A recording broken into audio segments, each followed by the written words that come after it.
Hi, and thank you for joining me on another Finite Podcast episode.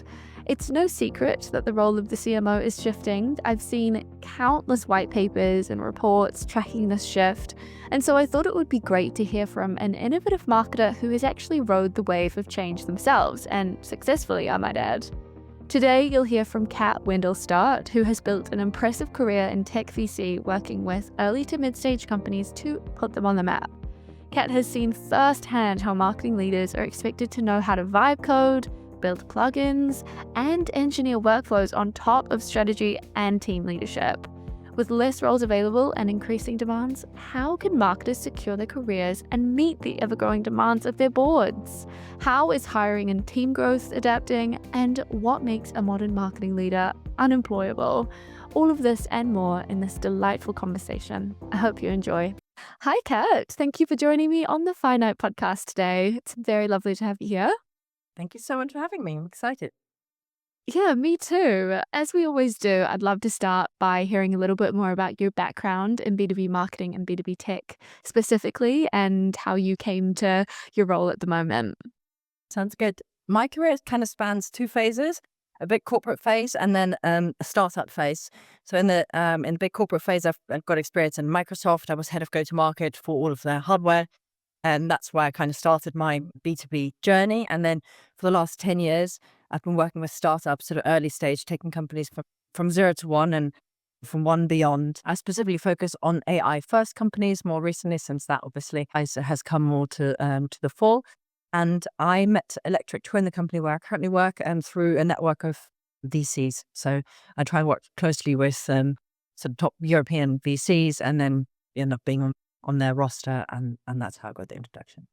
Yeah, really interesting background and nice specialisms and maybe some pivots, which we'll get into a little bit later. But I'm just curious, what is kind of your most proud or what you think is the most impressive moment of your career? Any really successful companies you've worked with, or big moments? I've got two. I'd love to share two. So one Absolutely. was I used to live in Brazil for a long time. And so I joined an early stage company called Dr. Consulta, which is a chain of primary care clinics, sort of walk-in clinics.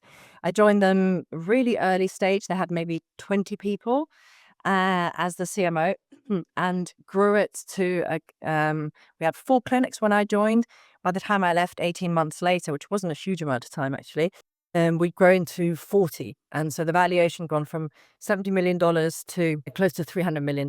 And so we basically put that company firmly on the map in Brazil. And it was a new category that the market hadn't seen, this sort of fast turnaround GP clinic model. So it was a really proud and successful moment. Loads of hard work, because we opened, if you do the math, we opened like more than 2 clinics a month. So the pace was absolutely brutal, but we built a really big brand, and in the end got some great investors to sort of join us on the journey. And the second one is a company that I ended up being the co-founder of. I was at a startup program in Silicon Valley called Singularity University, where you work on an idea that you're passionate about. You find your co-founders in a sort of 3-month program. And we ended up creating a company called Helix Nano.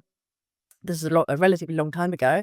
And now 14 years later, that company is not only still going, but it's thriving. They've built an mRNA platform that delivers vaccines at higher potency than Moderna, which have the sort of most potent one today. And they have received investment from companies like Founders Fund, Peter Thiel. And so it's become a company, it's become a proper viable business. So those are my two proudest moments. Really, really impressive. Absolutely. Expanding healthcare and working in that space to actually create a positive impact is nice as well. But you said that you have, loads of experience in the VC world. That's kind of your bread and butter, really scaling from that early stage and putting companies on the map, I guess. So it sounds like you have a really good understanding of the kind of economy of marketing at large and the market at the moment for marketers. I was wondering if you could go into that a bit more to kind of set the scene for the episode and tell us, the economic and technological shifts that are really kind of shaking up the marketing landscape at the moment. Well, obviously, the two letters are AI that are changing a lot of things, but that's also influenced by, I think, a sort of broader macroeconomic uncertainty. So budgets are in general getting smaller, and then when you have broader political shifts, they create uncertainty, and brands are sort of less likely to spend. So I think that adds to a overall pressure on budgets and output. AI obviously has transformed how every marketer is or should be doing their job. And I think that the kind of danger for a lot of marketeers is, how do you stay relevant? You people who are senior now need to be doing and be able to do work that you would typically have outsourced to an analyst or somebody much more junior. So you've got to be really hands on the tools in order to to A, know what you're talking about, but B, also ship. You can no longer just deliver strategy. And I think that the main, it's a shift, but also the impact of that shift is, if you stay, what I think about a lot is, if you stay in one business for a long time, you end up becoming very well versed in that particular business, but you sort of end up shutting your eyes a little bit to what's happening in the outside world. So the politics of that business, the processes of that business, but the longer you're there, you might no longer have that much optionality. You might not have tried your hand at different types of roles and been really hands-on. And so those types of I'm talking specifically sort of director level above roles, they're harder to come by. The expectations are bigger, and if you've never really rolled up your sleeves, it's going to be harder. And so I can see that directly that's sort of happening at the higher level. At the bottom level, which is something that as a mother really concerns me, is you also can't break in anymore. It's so much harder to cut through when you're a university student, an intern looking for your initial work experience, because everybody wants candidates to already come ready out of the box with a full toolkit, who have proven themselves and done stuff. And so you get this sort of pressure cooker on both sides of the spectrum. So that's what I see happening. And as sort of perhaps a solution to that is, what I've always thought about is, the number one thing you want in your professional career is to have options. Like, optimize your CV for options. Really interesting. It's fascinating how the traditional kind of trajectory of a marketing career is being squashed or flipped on its head, because usually you leave execution to the wayside as you climb in your career and you get to that kind of CMO level. And now you're saying that CMOs need to be executing and really in the weeds as well. I guess, are we talking just kind of scale ups or smaller, like startups, smaller, earlier stage companies, or are you seeing this throughout the entire enterprise? This is definitely happening at the sort of startup scale up in that space, because especially if you're a first marketer, you have to do everything, and that kind of continues. But today I spoke to the CMO of a very large pharma company, global pharma company, and so whilst she is probably not on the tools herself, we had a detailed discussion about how they are thinking about implementing AI, the difference of tools that they're using, which tool is working for them and which isn't. So whilst she may not be in the day-to-day, she definitely had a detailed knowledge of all the latest technologies and how they were being applied throughout her company. Really interesting. So what do you think a kind of day-to-day of a CMO in 2026 looks like, or should look like?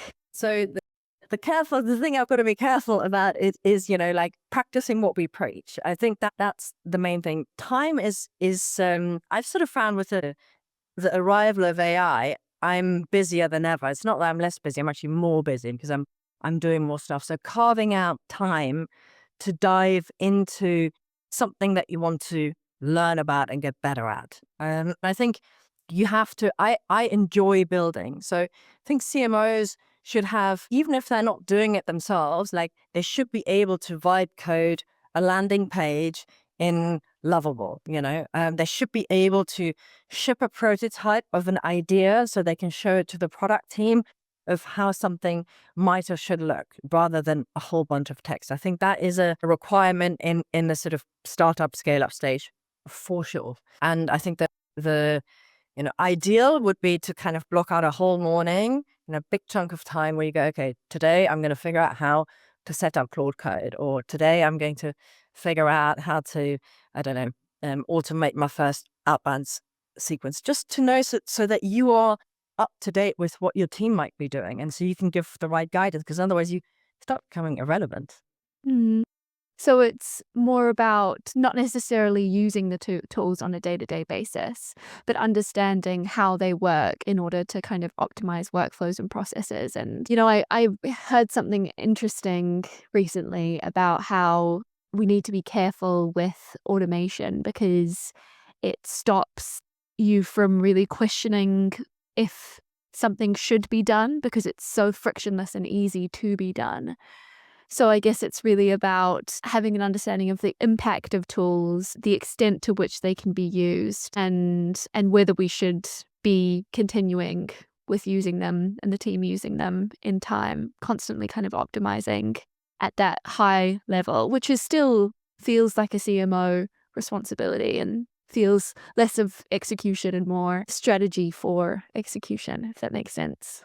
Yeah, that makes sense. I think it just depends a bit on the stage of company. I think more broadly, it's definitely more what you spoke about, but like at a it depends on the size of the company. If it's a 20 people business, you probably have to be properly on the tools, and if it's 200, 500 more, then it goes into more what you were describing for sure.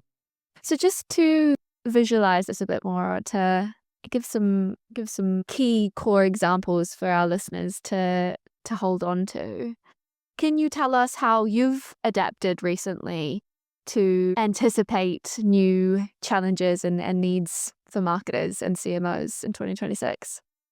I would say I started this whole sort of diving deep into AI 2 years ago when you could sort of properly do stuff. And it was largely driven by sort of LinkedIn. And so I started following some creators on LinkedIn and trying what they were doing. I don't know, N8N flows or automation flows on make.com, building an MCP. So basically taking from what I saw and learning a bit, okay, can I replicate this for my own workflow? I very quickly realized that what I was able to do and also what I was not able to do, and where it was sort of worth spending my time on, because there's so, I think what's happened over in this, this year, this first start of 2026 is like things are consolidating. So last year there was this explosion of tools and everybody was sort of sharing about how brilliant the tool was that they were using for the different sort of, marketing use cases. I think a lot of it has consolidated on Claude. And so that has meant is just in terms of, I've been working with Claude for quite a long time, but I've moved away from trying more things, and I've gone deep on one tool. And I think as the market consolidates, that's going to make more and more sense. I'm essentially building most things in Claude, and where Claude sort of isn't so good in terms of visualization, it's not great at images, for example, and certain things. You just go to sort of, 2 or 3 other tools for where that one falls down. But all the other connectors, you just either build them yourself. So you can build plugins now on Claude. So you can do your data visualization for Google Analytics. You can do by Claude. Don't need to learn how GA4 works anymore. And so, yeah, that's how I've been using it, basically going deeper on. It really sounds like you are in the weeds. You're coding, you're creating plugins, you're building landing page, you're working with, interesting that it's one consolidated tool, and that makes it easier. That's why platformization has come about. And it's interesting to see that be applied to AI and automation and AI agents as well. So just to get a bit deeper into this, into your story, I'd love to know how, what your team looks like now and how you foresee your team growing and supporting you with your marketing as your current company grows. Whether you will still be in the weeds, you'll still be expected to be doing all this kind of thing, and whether what kind of changes will happen to your role as it grows. That's really good. I'm really excited about this question, actually. So just for context, Electric Twin, where I work, is a company with 25 people, and we, in terms of size, we've received $14 million in funding. So we're not super small, but we're late seed stage, going into Series A. So I was the first marketer, had to do everything from scratch. So that's why that's where all the kind of hands-on work came from.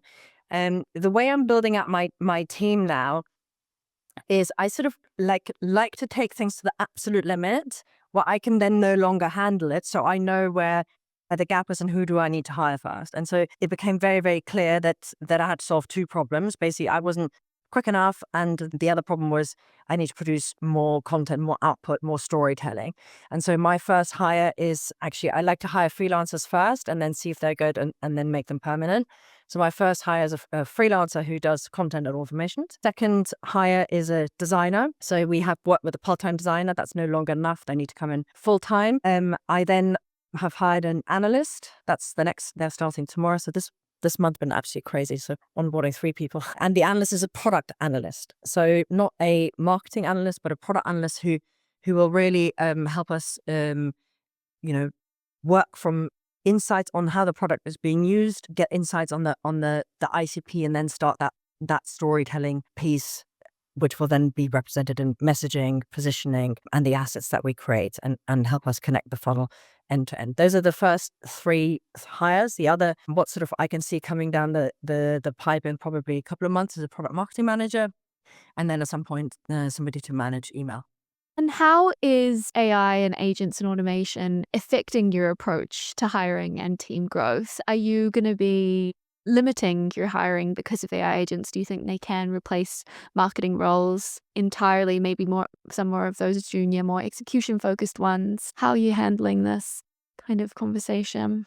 Yeah, I don't think, there was all this excitement about Adam Robinson, who's a big LinkedIn influencer, running his, I don't know, $10 million business with 3 people and everything being run by agents. You probably can do that if it's just a proper prescriptive, flow and not much creativity and feel. And then you just use the humans to do the storytelling out front. That's not how we think about it. And because we serve at Electric Twin, we serve very large enterprise. And in order to get in front of a large enterprise customer and engaging them, it's not by, filling their inbox with AI generated messages. It has to be kind of what we found the success is if it's more white glove and personalized, you have much better cut through. It takes a bit longer, but the response is much bigger, especially because of this AI stuff. So actually, it's a bit of a let's go slower to go faster. In terms of team size, I've been in a similar size business a few years back, and that was very sales led. At that point, I had 30 people under me. I think the biggest this team would get is maybe 10. So it is definitely smaller because, I don't need to be creating sales deck. I mean, that can just be done automatically. And I just, change from a sales call, for example, and I just change a few details. So I think less people, but the people that are going to be working, they have to be creative, they have to have taste, as well as know, the tools. Thank you for that. Yeah, I think it's interesting. I think we've weighed a lot of kind of pros and cons in this conversation so far. There are less marketing director roles, as you said, but there's more kind of capability to expand your role and be a bit more generalist and stick your fingers in all of the pies. On a whole, do you think this shift is positive or negative for marketing leaders? If positive, how can they take the opportunities that it presents to benefit their careers? I think it's going to really sort the good from the bad. So it's going to be bad for some people, and it's going to be really, really good for some people. And it's going to be really good for the people who are willing to lead the conversation. You have to lead from the front. You cannot be reactive and wait for things to happen to you. If you're now inquiring about how to use AI for the first time, you're very, very late to the conversation. That doesn't mean you can't catch up, but that comes through immediately in an interview because you just won't have the sort of the depth of knowledge. And so I think for the people who are leaning in, continue leaning in, and I think they will reap great benefits because you're suddenly getting, I think I'm a better marketer because of AI, definitely. I have more output, I have more depth, and I have more breadth than I used to have before. And maybe a little bit too busy. I think that's a downside because suddenly it's there, you're doing, you end up doing more instead of less. But I think for some people it's gonna be really hard. And I'm in quite a lot of WhatsApp groups, of CMOs, and some of the jobs and you can see the salaries actually declining for the level. Yesterday I saw a partnership lead at a decent sized company for 60K. I would have expected that number to be quite a lot higher. I've seen sort of heads of growth at early stage companies, but like for 40K, and you're like, wow, if that's that's kind of half of what you should pay ahead of growth. So some people are definitely taking advantage. Yeah. That's quite scary, actually. The devaluation of marketing as a whole, and maybe this is aligned with shrinking budgets and thinking that it could be automated as opposed to a human-centric specialism. It's always the case, I think I've heard this a million times. The engineers think the creative stuff can be automated, and the creative people think the engineering can be automated, and it's a bit of a back and forth of who has the most power in a company and all of that. So, yeah, I think it's interesting that you mention some of the negatives. I was thinking as well, I hear so many people saying AI has given me the opportunity to think more strategically. It's lifted the burden a little bit. I've got this assistant in my back pocket. But what do you think about the idea of cognitive load? And if you are having to be the vibe coder and make the landing pages and make the plugins, as well as doing the full piece of marketing strategy, etc., and the messaging, and the list goes on and on and on. How do you think that affects a marketer's outputs or maybe even comfort or mental health levels at work or anything? Have you thought about cognitive load at all? I mean, I on top of, yes, definitely. And we also have lives on top of that with admin and, children and, I don't know, mortgages, things like that. So the cognitive load is definitely high already. I think I think the problem of AI is, because it's made you able to do stuff that, before you needed a designer or somebody who maybe was a specialist. So I ended up, and sometimes you just had to get it done. But now I feel like, as you move through a company, or because we're in a fast growing business, like, the first building phase is kind of finished. Now it's to the sort of, we're entering a second phase, and the cognitive load is problematic, because if you're thinking about all the little details that need to be done, you're not thinking about the strategic stuff. And so you really have to time box. So the way I do it is basically not available for meetings. 3 mornings a week where I just get stuff done. Either I do strategy or I get work through my workload. And then I think that we try and limit meetings to the extreme, because most of the time it's just Slack message. Yeah, absolutely. And hopefully as your team grows and grows, you can maybe delegate some of that cognitive load to them. Absolutely. Great. Well, I think that's a really nice place to end. We've gotten so many insights from you on the changing CMO role or marketing director role, and it's really interesting to see, the market and technological elements of 2026 combine to have a very big and direct impact on us marketers. So thank you so much for coming on, Kat. It's been an absolute pleasure. Thank you so much for having me. It was great.